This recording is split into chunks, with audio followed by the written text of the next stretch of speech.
Good evening, everyone. We're going to try and leave the doors open because it seems to be extremely hot in here until it gets too noisy, and then we'll close them. Oh, welcome. Perfect timing. Good evening and welcome to the League of Women Voters of Hingham's annual Candidates Night. On behalf of the League and the candidates, I'd like to thank the voters for attending this educational forum. I also want to thank the candidates who are participating this evening. We realize that they all have busy schedules and appreciate their taking time to help voters be more informed with their decisions on Election Day on May 3rd. And finally, I want to thank Chris Wilk, who organizes this every year, and of course, our moderator, Elizabeth Foster Nolan. The League of Women Voters is a nonpartisan political organization that encourages informed and active participation in government. Because of our nonpartisan position, we have to adhere to certain guidelines when hosting our candidates forums. In contested races, we are not allowed to ask questions if if their opponent is not present. Our moderator is not able to be a member of our league or a Hingham resident. We do not allow any type of outside recording, as videos may be edited and not represent the actual proceedings. This evening can be viewed in its entirety on an unedited League's website with the HCAM channel as well. We try to address as many questions as time allows, and we do vet and reframe them if they're attacking in nature or appear biased. If you have any questions now, if you'd like to pass them forward, or if you find that you have a question as it's coming along, please raise your hand and we'll give you a card and try to give those to our moderator. So with that, I'd appreciate it if everyone turned off their cell phones as a courtesy, and we'd like to introduce our moderator, Elizabeth Foster Nolan. Thank you. Welcome, everyone. As I do every year, I give a caveat. I did grow up in Hingham. I do not currently reside in Hingham. I do know two of the people who are running for an office from some Hingham connections. Carol Falvey, I will attest to, we went to high school together. And Mr. Hall, I've worked with and had the pleasure to work with on Cabaret, so there is some background here. But I enjoy every year coming here because it makes the people who I do know in Hingham sort of look and go, I saw you on TV, I think. And I said, yes, watch and go vote. It's kind of a nice outside coming from there. So basically, this evening we only have one contested race where there will be questions asked of the two contestants. So because of that, we are going to start off with our candidates for uncontested races who are able to show up here this evening. They have been asked to give a 2-minute statement. There will be no questions for them, but each of them will be giving a 2-minute statement. And they will have the timekeeper in our front row who will be making sure that they too stay on time for the 2 minutes. So you've already been asked to turn off your cell phones, your iPhones, your iPads, your Androids, anything else that is distracting. And what I want you to know is, I just like to reiterate it, generally is not an issue, but we do make sure that the questions are answered to the audience and the candidates who are going to be having questions addressed to them, not to address each other. The question is to them. We do not allow personal statements about the other candidate. I will stop people if that does happen, but again, I'm not worried about it. And so what I would like to do right now is start with the two people who are going to speak first, and that's Mr. Michael Puzo, who is a candidate for re-election for town moderator, and Mr. Greg Hall, who is a candidate for re-election for the Board of Assessors.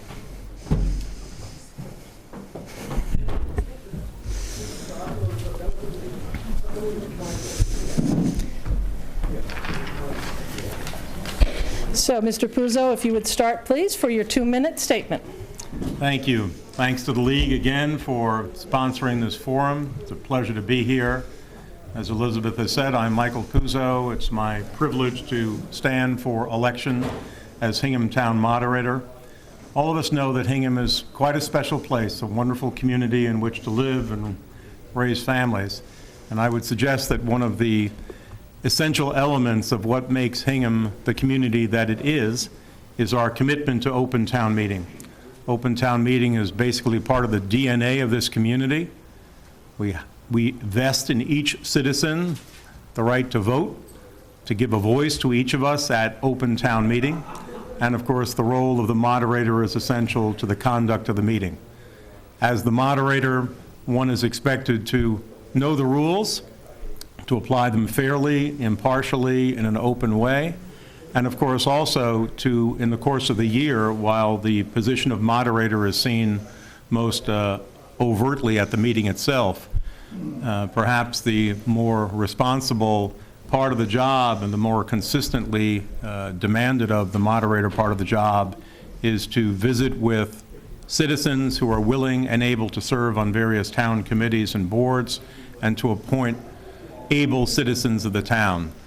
You know, the meeting will be coming up in just a couple of weeks, and as we say often, that one does not go to town meeting, you are town meeting. Town meeting is the legislative body of this community, and encourage everyone to participate thoughtfully and completely. It's a great privilege to serve the community in which we've been fortunate to live for over 30 years. I look forward to May 3rd, and at least I know I'll get to preside on April 28th, whatever happens on May 3rd. Thanks. Thank you. Mr. Hall. Good evening. I'm very grateful for the League of Women Voters for giving me this opportunity for the 10th time, because it gives me a chance to thank all you people, all you voters who have given me the privilege of serving the last 27 years on the board. And barring any great write-in, I think I might make it this time too.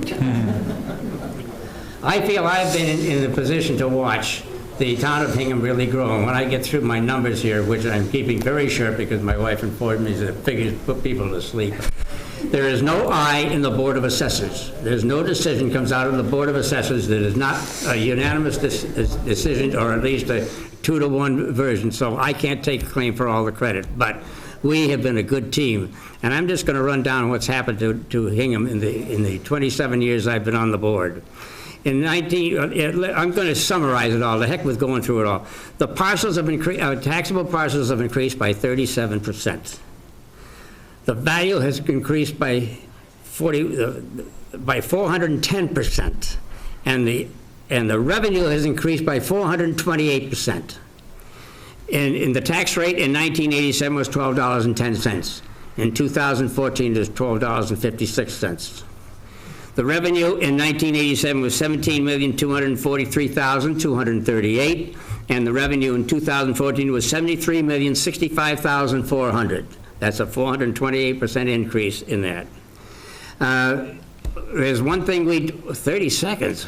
Well, all I can say is I'm going to win my election. I'm grateful for people like Michael Puzo to help us run the town, and thank you very much. Thank you. Thank you.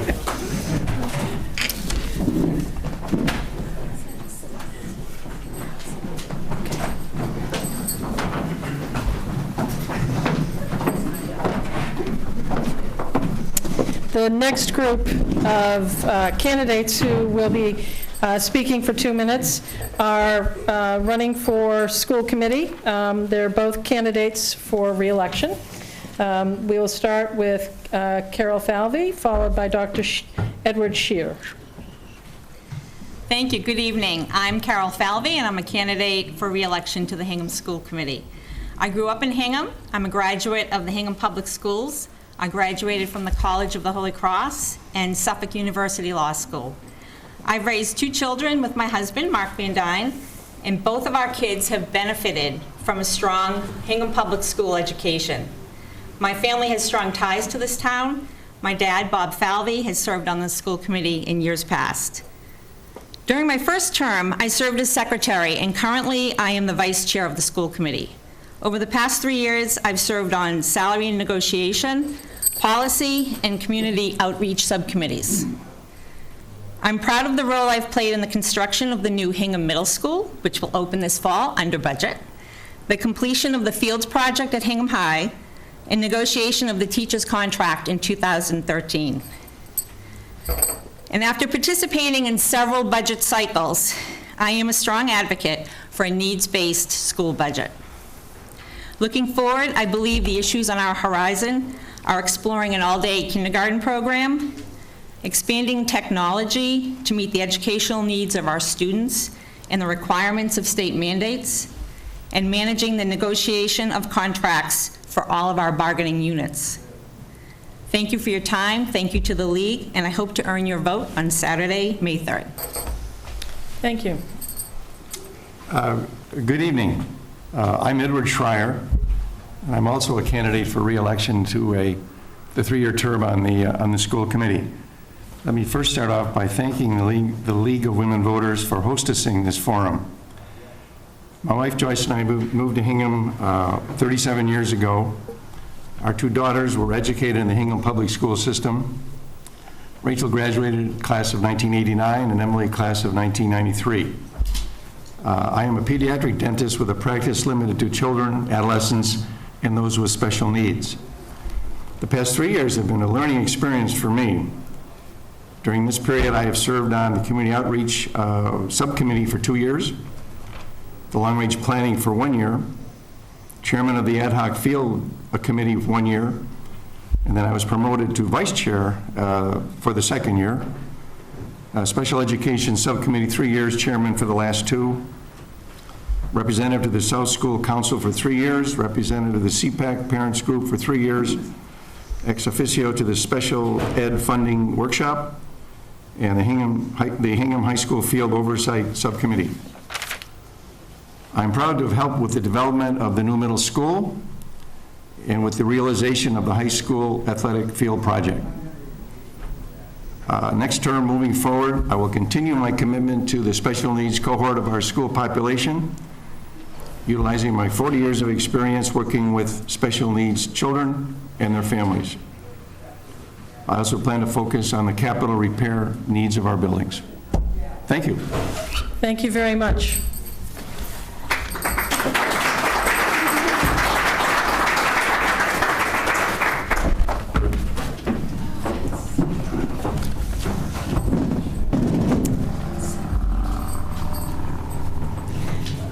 We have 2 more people who will be, one person in person, and then we have a letter from one candidate who was unable to attend. So I would like to welcome Sarah Malia, who is running in a contested race for the Recreation Commission, which is a 5-year term. Her opponent in that race, Robert Keyes, is unable to attend. So as was stated previously, you cannot have a one-chair debate.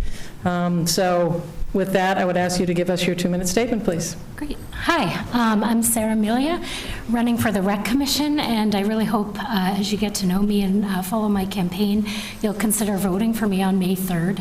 I moved to Hingham in 1979. I won't say my exact age because I'll tell you my exact age today, but I was a preschooler and been here most of the time since. I graduated from Hingham High in 1994.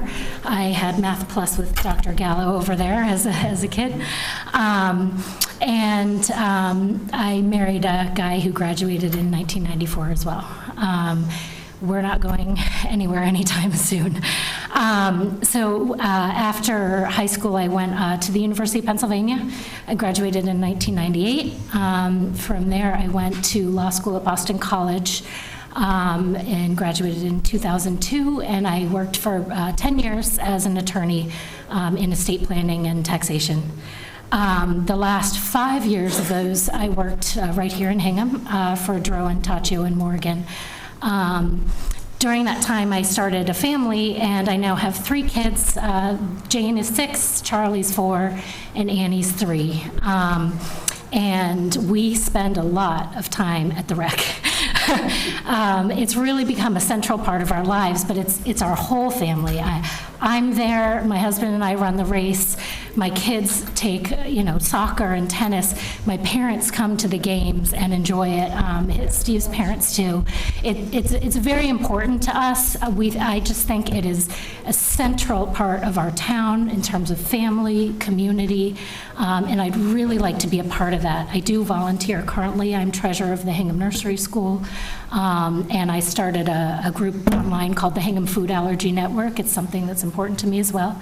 And I'd really like to find some time to do some more and help the town that is so important to me. Thank you. Thank you very much.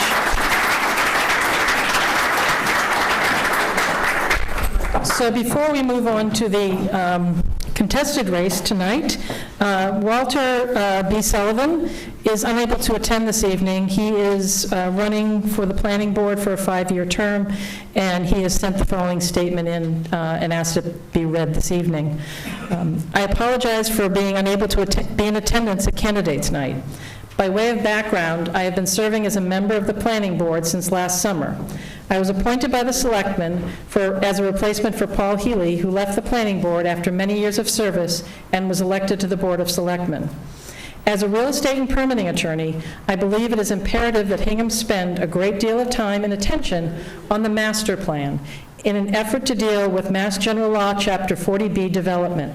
Specifically, I believe that a portion of the master plan should have a component that seeks certification from DHCD to demonstrate that Hingham is seriously considering mutually advantageous affordable living housing development in Hingham so that the town can control the influx of recent 40B proposals in a thoughtful and advantageous manner.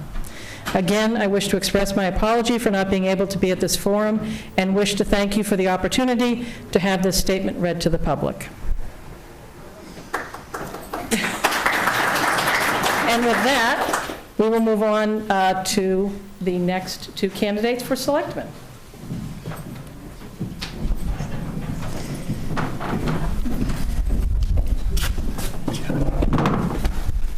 So I will go over the ground rules again since they're a little different. We do have our timekeeper here. The opening statements for each of you will be 2 minutes. The questions, you will each have 2 minutes each to answer. Again, a minute she'll show you, 30 seconds she'll show you, and when you see the red one, wrap up, and then we will move on. The questions have been sent into the league, and there have been some here this evening that people have asked. And there was a lottery done by the league to determine how you were going to open, and then we're just going to alternate back and forth, which should be pretty easy this evening since there are only 2 of you. But for your 2-minute opening statements, we'd like to start with Mr. Asher and then Mr. Gannon. Thank you. Good evening.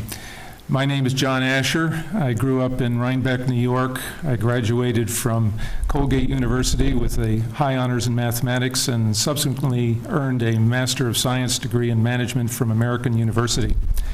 I served as an officer in the U.S. Naval Security Group during the Vietnam conflict, and I retired from IBM as a director, having run the IBM Professional Services Organization in the Mid-Atlantic states. Subsequently, I held executive positions in 2 other corporations, and I've been responsible for running organizations that produce over $200 million a year in revenue. I was appointed to the Capital Outlay Committee in 2006 and served on capital outlay for 3 years, appointed to the Advisory Committee in 2007, and was elected chair of advisory for 2011 and 2012, after which I was asked to sit on the Water Company Acquisition Study Committee, which I have chaired since May of 2012, and I have been treasurer of the Veterans Council since 2012. I'm running for selectman because I think each of us has the obligation, as much as we are able, to pay forward the benefits that we currently enjoy from those that have gone before. I think my in-depth knowledge of the town's budget and business processes, combined with my focus on affordability and my inclusive and collaborative leadership style, would make me a good partner working to maintain the high-level, high-caliber services and educational opportunities we've all come to expect and to enjoy. And my model for affordability is the South Shore Hospital Bone and Muscle Center, which we attracted to Hingham a couple of years ago, which now produce over $200,000 of commercial property tax revenue that otherwise would be coming out of residential property owners' pockets. Thank you. Thank you. Mr. Gannon. Thank you. First, I want to thank the League of Women Voters for having us here again. I know I was here a couple of years ago when I was a candidate for school committee. And I want to thank everybody that's come out tonight to join us, because I know it was a beautiful day and people have a lot of things on their plate, but I appreciate that. I grew up in South Boston and went to Providence College When I graduated from Providence College, I attended law school down in Washington, D.C. And I had the honor and the privilege of working for a giant in the political world, Joseph Moakley. I'm not sure if that's where I got my political bug, but certainly was a great role model, and I enjoyed knowing him. I was actually his paper boy when I was 12 years old, so how things come full circle.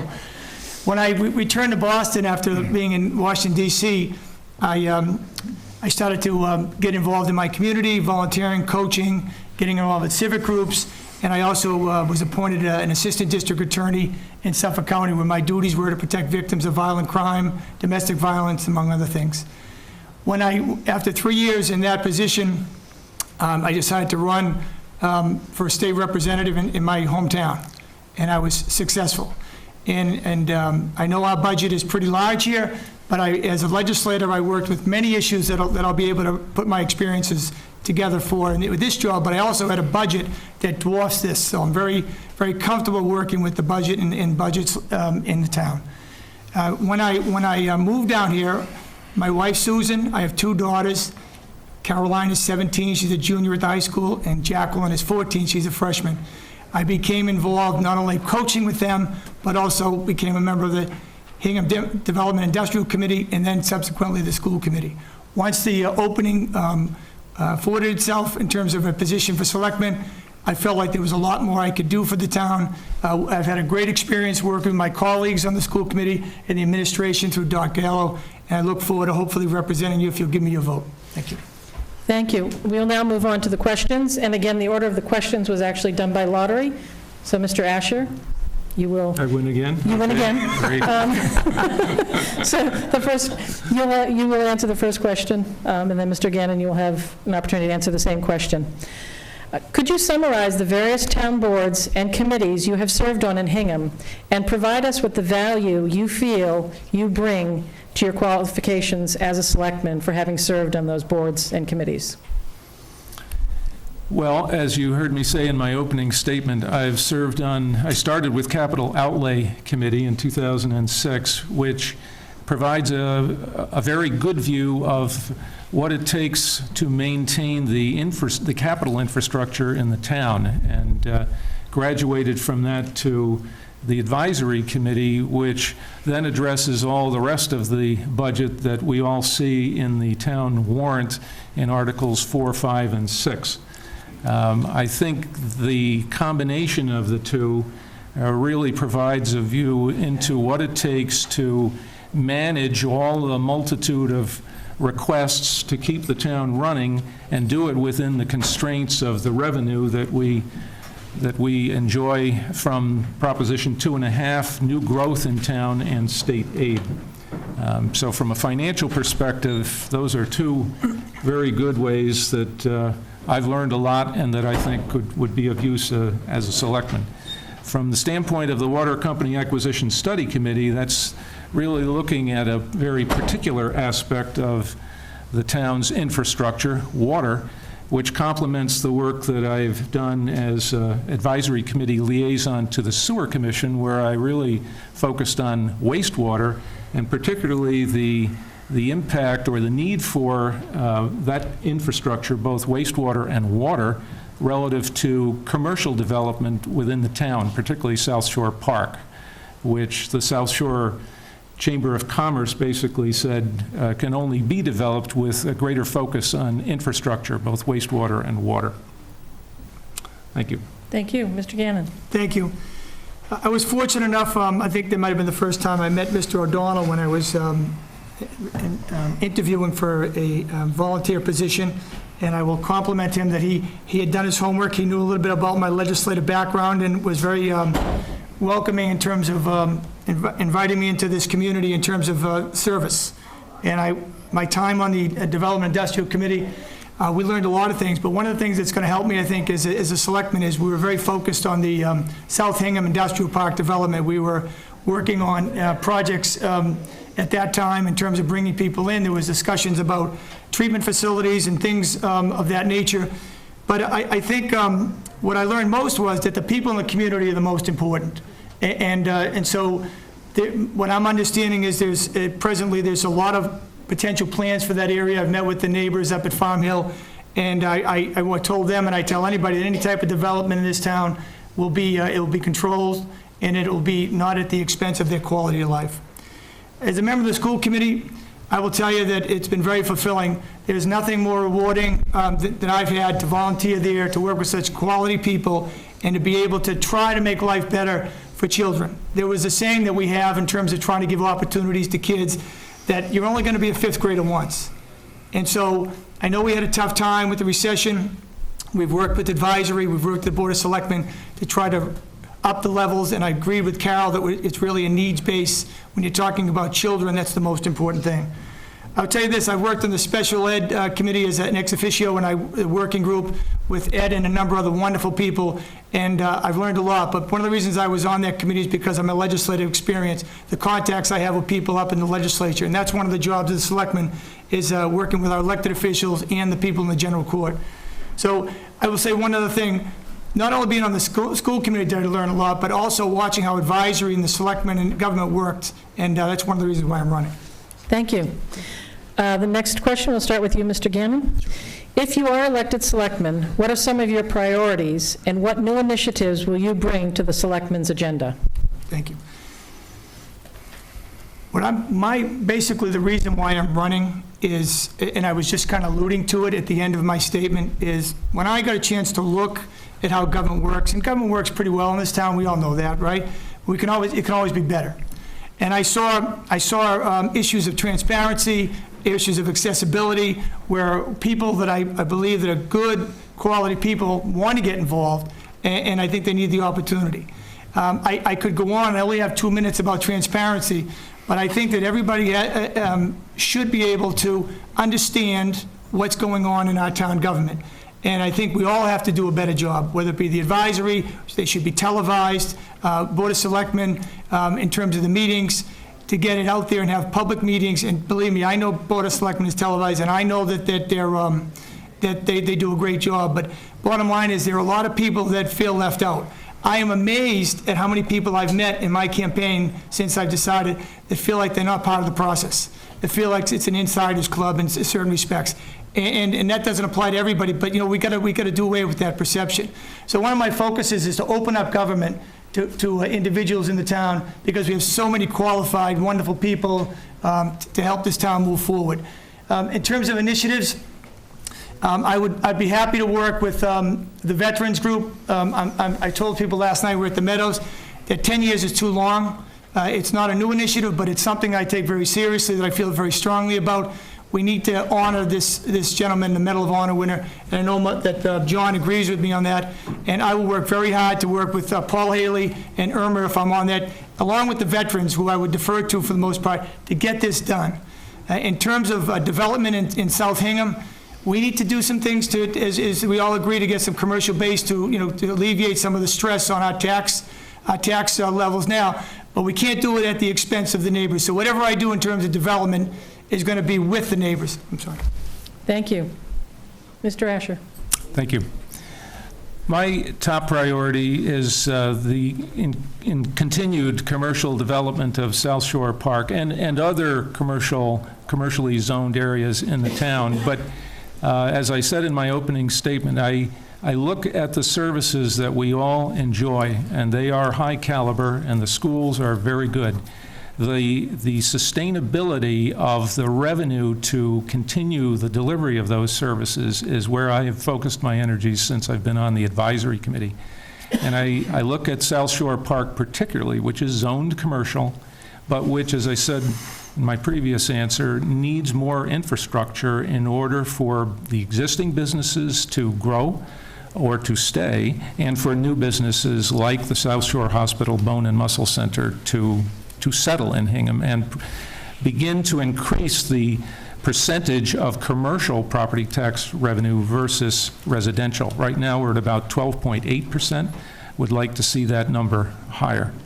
My second priority would be to continue, as if town meeting passes what is now termed Article KK, the continuation of the water company study, continue that study to whatever the conclusion town meeting decides it wants to pursue.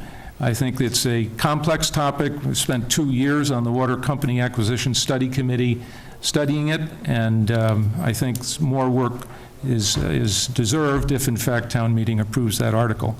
And finally, and importantly, having started on Capital Outlay Committee, I think a third priority is to increase the planning horizon, not just for the equipment, which we routinely see in the capital plans, but also to factor in buildings and the maintenance and repair of buildings so that we don't get surprises and we can anticipate larger expenditures going forward. So those would be my top 3. Thank you. The next question will start with you, Mr. Asher. Within the past year, the Board of Selectmen has been presented with a proposal for Hingham to withdraw from Plymouth County. What is your position on this issue? Well, I'm aware of the fact that we are paying approximately $120,000 a year, I guess, for services from Plymouth County, but the services that we're receiving basically boil down to the Registry of Deeds. So I think the question is, are we getting our money's worth? And I'm sure that's why the study was initiated as to what it would take potentially for the town to withdraw. The downside of that, as I understand it, is that if we were to withdraw, we would be obligated to pay Hingham's share of the retiree benefits for the employees that have worked and continue to work in Plymouth County.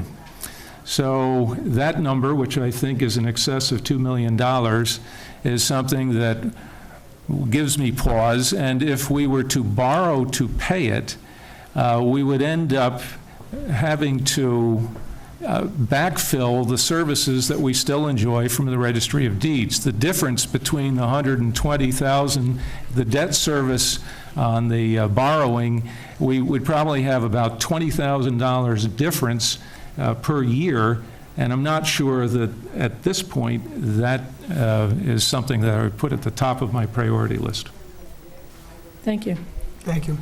And I understand, as John said, that they're studying the issue, and I will tell you that I have not spoken to anybody in my campaign that has brought it up, so I don't think it's the most important issue. There's so many other issues out there that people are talking about, but it's certainly important enough. I certainly wouldn't rush into a decision. Again, there are pros and cons, as has been mentioned, but I would obviously want to speak with my other Board of Selectmen members and members of the community in Hingham to see what they feel, because I have really not heard much of all about that. I've followed it over the last several years when it's come up and through articles, but there are pros and cons of it, so I wouldn't rush. I wouldn't necessarily advocate either way at this point. Thank you. Next question. We'll start with Mr. Gannon. How will you support the town to be proactive to save and replenish quality water to the Weir Aquifer to address summer issues and future development? That's a great question. I think somehow that may connect into the whole Aquarian issue, and so if I may, my sense of it is, and I'm not an engineer, and I certainly don't have all the answers when it comes to the water, but I've spoken to folks. People in town have been kind enough to sit down with me and explain some of the issues. I've been to Aquarian. In my travels campaigning, I've met some really wonderful people that happen to be environmental engineers. And one of the big concerns is, and I've raised this because I know we have a vote coming up in town meeting to appropriate $475,000 towards the possible purchase of Aquarian, which would bring us up to close to $1 million. The people that I speak to tell me that we don't have the capacity as it stands now, potentially 20 or 30 years from now, with the growth potential of the town of Hingham. That gives me great pause and raises some concerns, and I've raised it publicly and privately to people about what we should do with Aquarian. I will say that there's a lot that can be done with Aquarian in terms of conservation. And when I was meeting with the town officials, they certainly were pointing out things that could be done. And I think John mentioned it last night. There's a lot of water being lost. I think it's 1/5 of the water is going out. And I think Aquarian, to its credit, is working hard to alleviate that. And they've spoken to the town about whether or not it's coming from the hydrants or it's coming from them. We tend to think it may be more from them. But in any event, a lot needs to be done. There needs to be conservation. And I know that there's a working committee in the town regarding that, and I would be very much interested in working with those folks. It's a very important issue, and I think that a lot will be decided once the town meeting takes place and we have the folks weigh in on this Aquarian issue. Thank you. Mr. Asher? Well, I will say, having spent 2 years studying mostly the finances and engineering and governance issues associated with the town's potential purchase, the feasibility and advisability of it, conservation is an area that we kind of backed into virtually by looking at the magnitude of the unaccounted for water that Aquarian has reported to the Department of Environmental Protection vis-a-vis the other 278 water companies in the Commonwealth. Interestingly, just FYI, more than 95% of the water companies in the Commonwealth are owned by their municipalities. So unaccounted for water across the Commonwealth is about 14%, and the average has actually been improving. In Hingham, it's 21% for the last 2 years, so 7 points higher, which translates to about 253 million gallons of water. If we were to improve the infrastructure to the extent that we could even have that unaccounted for water, we would take major step towards conservation of water and reducing the stress on the Weir River watershed. So I would say that having met with the Department of Environmental Protection a week before last, talked to them about what the town's possibilities were, I would say they were very excited about the prospect of the town, if it were decided to proceed further with the study, actually using the millions of dollars that we would have available that Aquarian does not to proactively improve the system, reduce leakage, improve fire safety, and also improve conservation. Thank you. Thank you. Mr. Asher? Many community groups in Hingham would like to contribute to the town. For example, they'd like to contribute through the addition of open space or athletic fields for the children to play on. How might the town balance the acceptance of these types of gifts versus the staffing and the long-term impact on the management of those gifts for the future? That's a good question, and I would say back when in capital outlay, when we started looking and asking the town departments to increase their planning horizons, we also asked them to factor into their funding requests the total life cycle cost of whatever it was that was being proposed for acquisition by the town. So with gifts, and I do think I am a proponent of public-private partnerships. I think the Hingham Historical Society's museum is a good case in point where the community preservation funding is priming the pump, if you will, and then there are private contributions that are making up the difference for what is proposed. I think that we're a generous community, but I think we need to incorporate a full life cycle view of what the costs are and work with the town to determine just exactly the point of your question, who is going to maintain after that gift is given. And I think in some cases that can be documented in a memorandum of understanding. I think a more formal turnover of those kinds of gifts that's documented would eliminate confusion downstream as to who's going to maintain it and pay the associated costs that aren't initially perhaps identified when the gift is made. Thank you. Thank you. Mr. Gannon? Thank you. My inclination initially is that obviously we want all the gifts that we can get, and I've been following a number of different scenarios, whether it be Ward Street, where people were very generous. It didn't quite come to fruition, but I had the privilege of working with the school committee and the town on the Fields project, and I will tell you that obviously in terms of what we accept and how it works out, in that case was driven by town meeting, and town meeting decided by an overwhelming majority that they wanted the fields, and I will tell you that it is one of the best decisions we ever made as a town, because these kids are getting great use of that field. And I was speaking to someone last night at the Meadows, which they weren't necessarily the most strong advocates for the fields and lights, And to my pleasant surprise, and I won't mention any names, but an individual come up to me and said, hey, you know, I was against that field, but so-and-so who lives right there, who is right next to it, who is impacted, if anybody is, has no overflow on the lighting. I was so happy to hear that. So things like that, in terms of how much to fund it, to maintain it, it's a public-private partnership. The groups in Hingham, whether it be through the fields or any other project, and I hope in the future with Barnes Wharf, they were very generous individuals in the town who are giving money to make things happen. And in the town, I know that privately they raised over $1 million.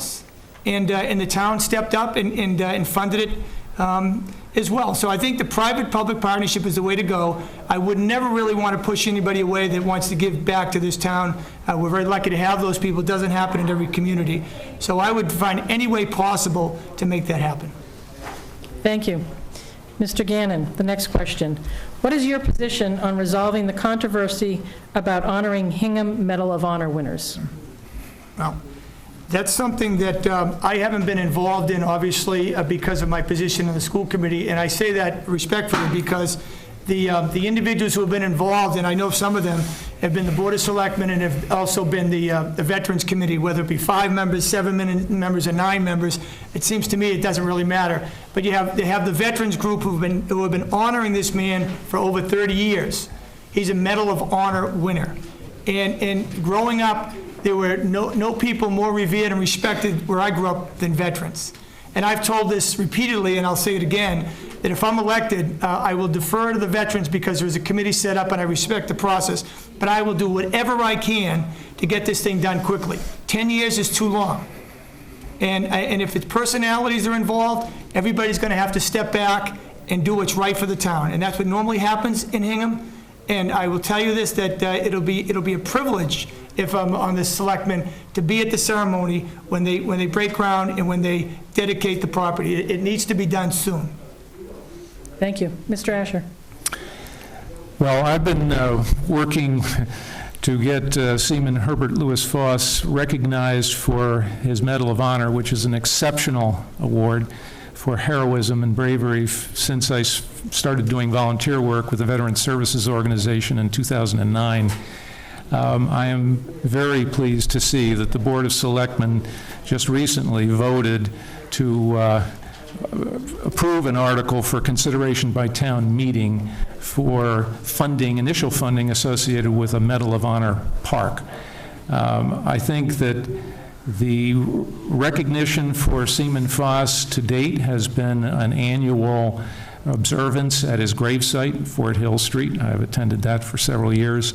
And I candidly have been distressed at the sort of back and forth that's been associated with the recognition of something that's exceptional and really should be a cause of celebration as opposed to controversy. And I think now we're beginning to make some purposeful movement towards what I think should be something Hingham can and should be proud of.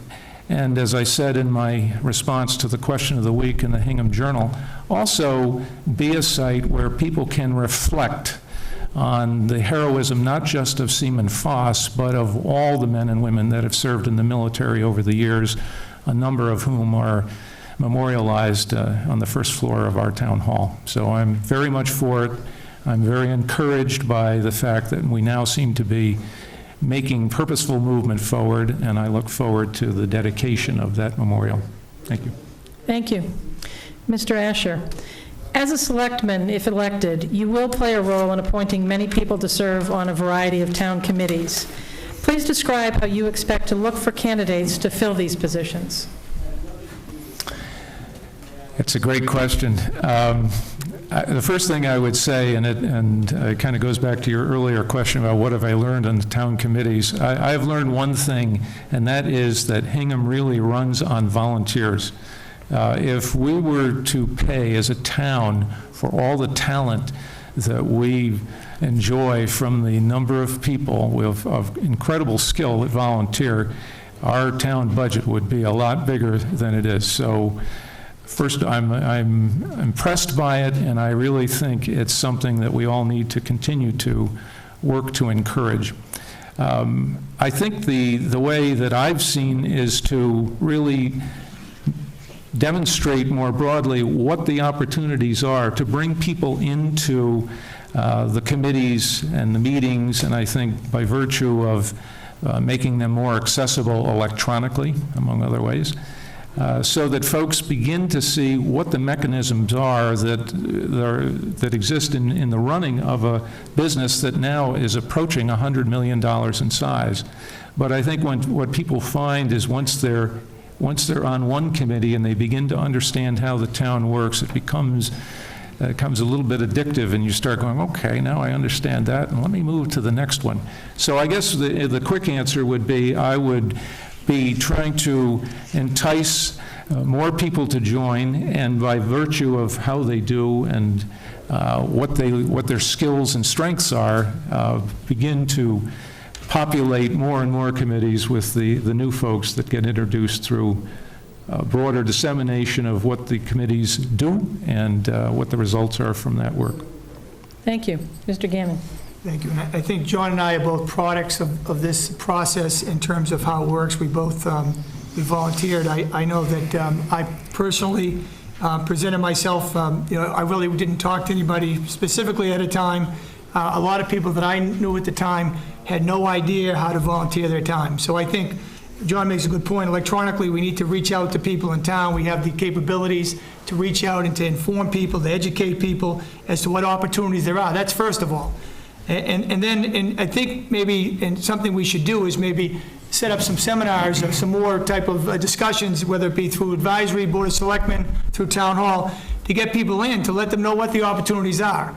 We've never had a shortage of individuals wanting to help this town, but I think there's a lot of very well-qualified people that don't feel like they're part of the mix, don't feel like they're part of the team, and I would encourage them. It's going to be one of my priorities to make town government more accessible and to make the boards more open so that everybody can participate.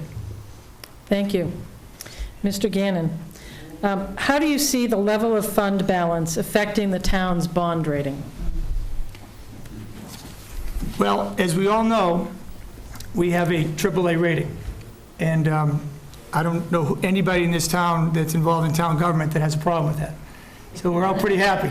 I know John, and I know the town officials were talking that in terms of the rating, that would help for any project, including Aquarian, and that's one of the discussions that came up. As I understand the question, I know that when we were in the recession, was before I was involved in town government, we had a percentage of fund balance, and I think, if I remember correctly, the numbers, it was 14%, but it went down. And the goal was, within a certain period of time, to get back to 14%. And I think they projected 5 years. And Bruce is shaking his head, Bruce, and you can do whatever you want, Bruce. I'm sorry, I'm just trying to answer the question, but if you want to come up and say something, you certainly can, Bruce, but please. So The number was 8.9%.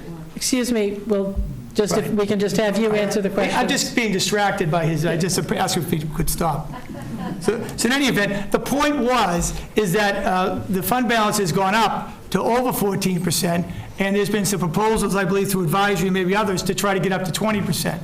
And my thought is, nobody wants to jeopardize AAA rating, absolutely. But in terms of what makes sense for the town, there's so many needs in this town that it is not my goal as a selectman, and I'm only one person in this whole cog, that I'm going to put away extra money when people are asking for money, when people are looking for tax relief, when the law enforcement, police need funding, when the schools need funding. So I would create a balance. Let's get a happy balance. We have a lot of knowledgeable people that are going to advocate for certain numbers, whatever they may be. But that would be my approach. Thank you. Mr. Asher. Well, it's sort of an interesting story, because just about at the time of the Great Recession in 2008, advisory was focused on what its normal budget review cycle is for the upcoming annual town meeting, and kind of got the shoulder tap from one of the bond rating agencies, one of the three agencies that rates the town's credit, with a warning that said that unless our fund balance, basically the town's emergency savings account, were increased relative to the town's total annual expenditures, that the town would suffer a credit rating downgrade, which has some very bad implications in terms of the interest rate that the town would have to pay in order to sell its bonds. And actually, as you can see in reading the paper and some other jurisdictions across the country, whether or not there would even be buyers for the town's bonds.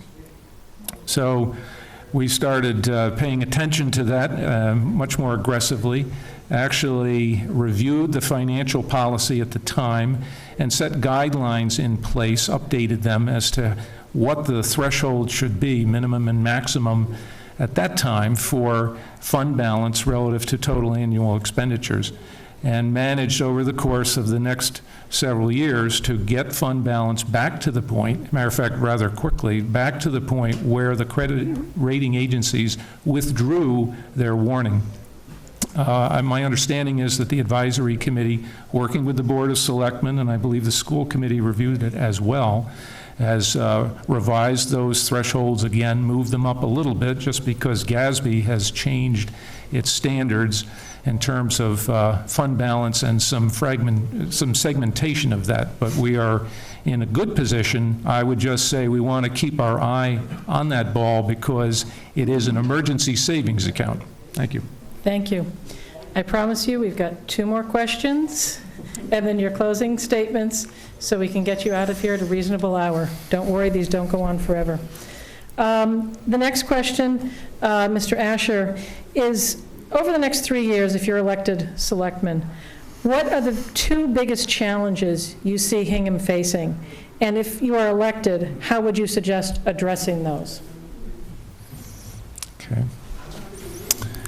Well, I guess not to sound like a broken record, but I would say the first challenge that I see is to increase the mix of commercial property tax revenue to residential, because I think we can't save our way into a sustainable delivery of high caliber services and schools that we currently enjoy. So I think that's a challenge because it involves the expenditure of money to develop infrastructure in the South Shore Park.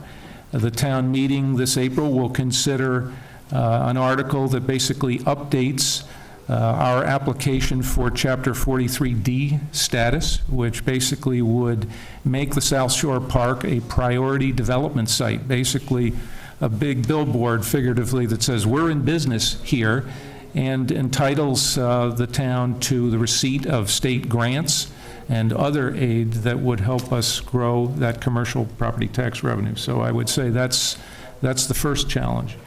I think the second one is to address some of the infrastructure need in the town, and in particular, given where growth is occurring, the first item I can think of is looking at the delivery of our public safety services, particularly fire. The firehouses right now are located based on how Hingham grew, and yet there's a lot of growth, population, and need in South Hingham. And so I think one of the challenges we need to address is kind of re-examining, are we going to be able to meet our delivery thresholds for EMT service, for fire safety with the existing structure, or do we have to consider perhaps an additional firehouse to the south? Thank you. Mr. Gannon. Thank you.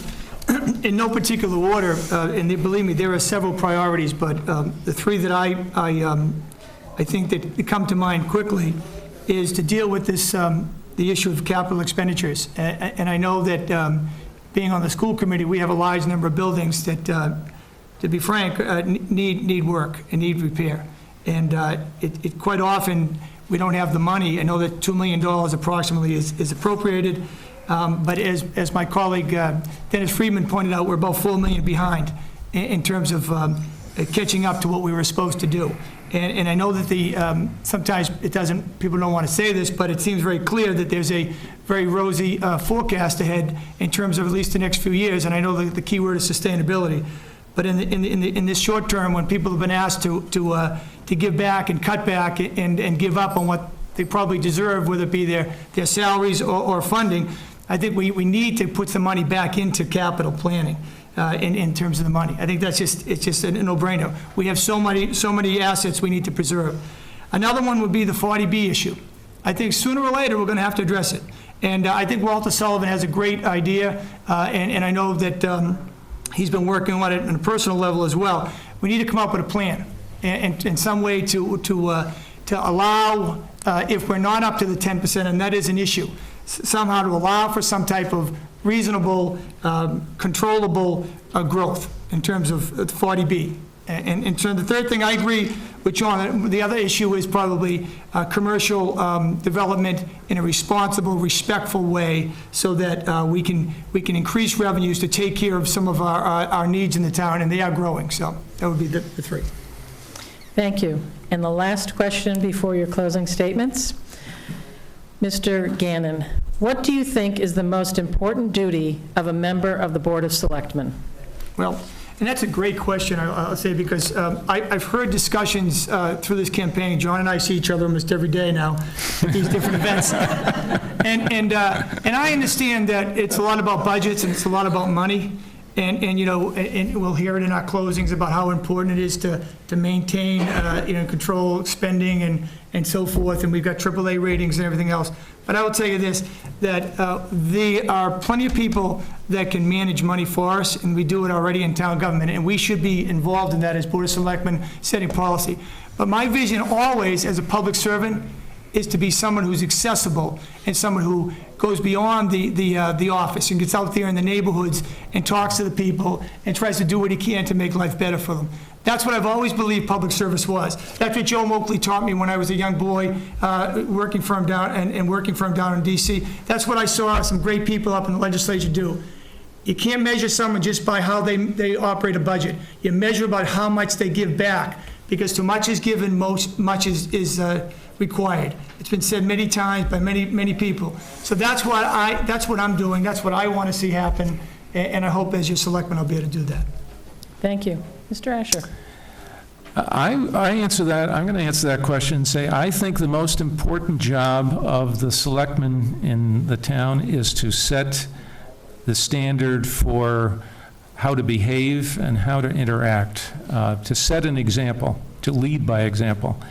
I said before that I think Hingham is very fortunate, and I mean it, to have all the volunteers that it does. And I think part of that is because good people want to work with other good people. And I think that is predicated on respectful discourse, transparency, making commitments and honoring them. And I think those are all facets of doing the job of a selectman as I perceive it. I think that, yes, there's a $100 million business to manage, and there are a whole lot of issues that surface, but I think how it's done is really the hallmark of what I believe to be a good selectman, and I think that's how I've conducted myself in my corporate world and my corporate career, and that's how I would propose to do it if I were elected selectman. Thank you.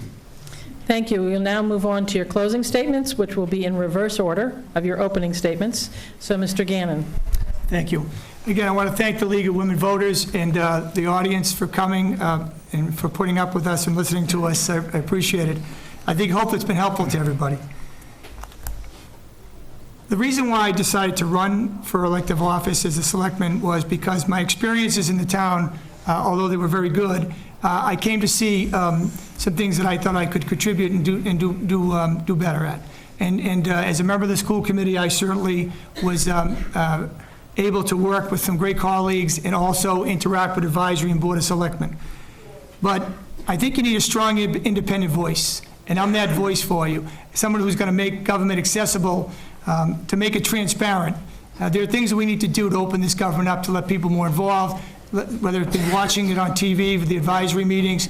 There's no more important board when it comes to financial issues than the advisory. I think that's one of the things. So again, if you're looking for an independent voice, someone who's not tied into any inside group, I'm your candidate. Thank you.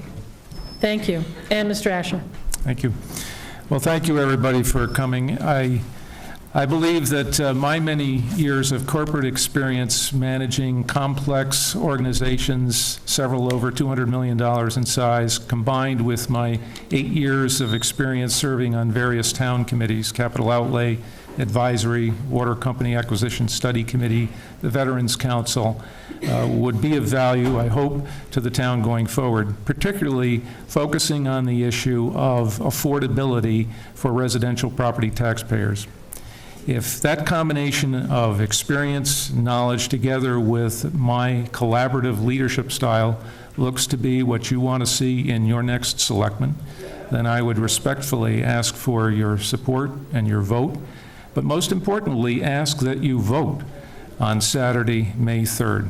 I think that privilege is something that we should all honor by being there. Thank you very much. Thank you. Congratulations. Good job. See you again soon. That's right. Saturday. And so I would like to conclude the candidates forum by first thanking everyone who was here and participated in the democratic process, the candidates, as well as those people who came to listen and those people who are watching on TV. To all the voters, please remember to vote. Saturday, May 3rd. If you know someone who can't get to the polls, you have a neighbor, you know somebody, offer to take them to the polls and get a ride. Nice way to spend the Saturday morning, and hopefully the sun will be shining, so everybody will be able to go and vote. If you need an absentee ballot, because you will not be here on May 3rd, please go to the town clerk's office and ask for an absentee ballot. You can vote. And again, I want to thank the League of Women Voters of Hingham for arranging this and asking me back again. It's become an annual tradition, coming back to do this.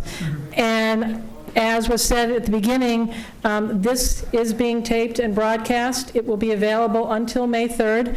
It will be broadcast on the local cable channels, Comcast 97, Verizon 31, as well as you can go to the League of Women Voters of Hingham website. So tell your friends, tell your family, if they are interested in learning about the issues that people are talking about and are facing for this May 3rd election, please be part of the democratic process and watch, become informed, and vote. Thank you. Good.